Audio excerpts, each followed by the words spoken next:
Welcome back. I hope you all had a pleasant and relaxing spring break.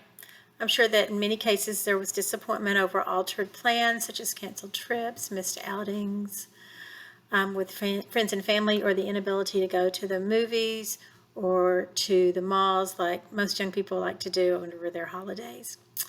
But I hope that you found fun things to do with your family and got to sleep in and watch movies or read some good books. I hope, too, that this finds you well and ready to re-engage in schoolwork and in the process of active learning. Your teachers, administrators, and I missed you and were delighted to see so many of you join one of our 2 Zoom sessions on Sunday. Please watch for announcements of future Zoom sessions. They are a great way for us to get together while staying safe. While we are out, I plan to post short video messages each morning that I hope you will view and that hopefully will give you cause to think and reflect about positive things during this unusual set of circumstances. I also want you to know that I will be close to my computer each day from 8 until 3. I would love to hear from you and find out what you did last week, learn how you are managing during this time of social distancing, and find out what you're doing in your spare time.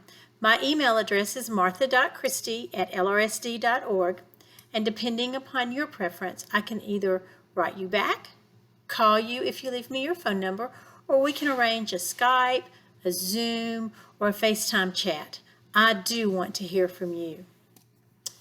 Now, people are social creatures, and young people are especially needful of social interaction. I know that this extended time away from your friends and many of your relatives must be difficult. With that in mind, I'd like for us to focus on things we can be grateful for. Gratitude is a way of changing dreary thoughts into positive ones, and I want all of you to stay positive while we are staying home and staying safe. So, today's topic is gratitude. What is it? Related words are grateful, gratefulness, or thankfulness.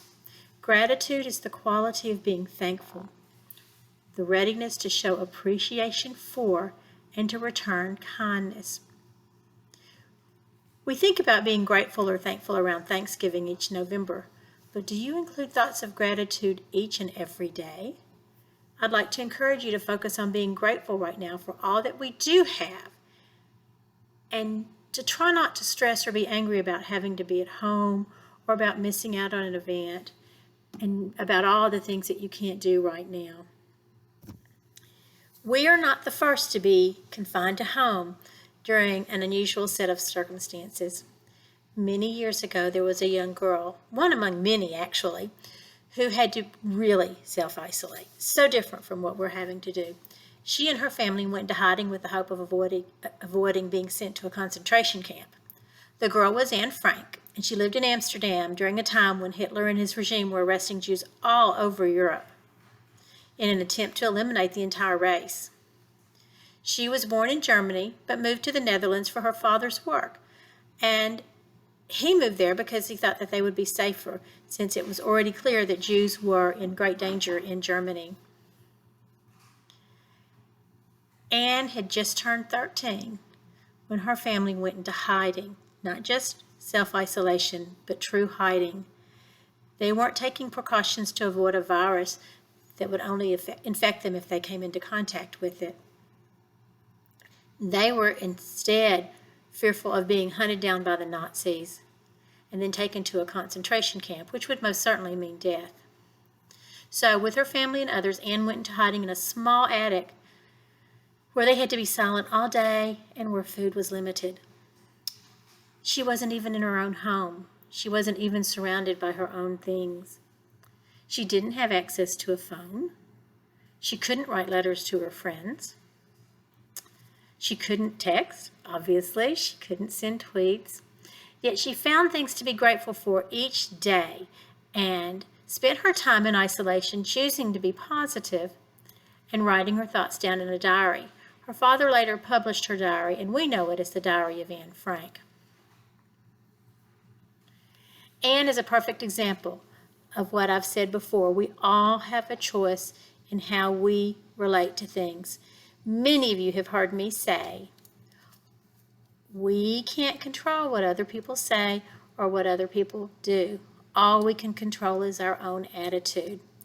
Likewise, right now, we cannot control the virus other than to stay home and stay safe. We as adults in the community and children are not setting the rules, we're following the rules. And so rather than focusing on the things that we aren't getting to do and all the things that we are giving up right now, I challenge you instead to find things to be grateful for. You might ask, how do I start? You might want to follow Anne's example and begin a journal and write down at least 3 things or people you are grateful for each day. When we focus on the things we are grateful for, it helps diminish the effect of the things that are causing us problems.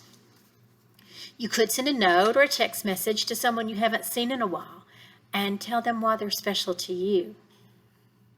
You could cook a meal with a parent or guardian and have a conversation about your hopes and dreams for the future and about things that maybe they experienced that weren't so fun once upon a time and how they coped and how they found things to be grateful about. Another option is to say thank you for little things a loved one does for you that you usually take for granted. Do you have a phone? You might want to thank a parent for it. Does someone wash your clothes or buy you food? See that you make a point of saying thank you for specific things that they do for you. They'll appreciate that, and it'll make you feel good. Another option might be to make a collage of pictures of things that you're grateful for. You could add a few each day, and then when we get to be back together at school, we could find a place to post these at the school. Another option might be to make a sign or drawing and tape it to the door or window of an older person, someone who's shut in. Make sure that you turn it so that they can see the picture. You don't have to open a door. You don't have to be close to them in any physical way, but leaving that little thought with them, that picture, that's something to brighten their day, is something that they would be grateful for. And when we do things for others, it makes us feel good. Finally, a suggestion I might leave with you is that if you have a younger brother or sister, read a book with them. Take them outside in the backyard and play. Draw. Do some sort of art. Help them with their AMI lessons because they're counting on you to help set the atmosphere of the household too. When we focus on being grateful for what we have and make it a point to do thoughtful things for others, our spirits rise.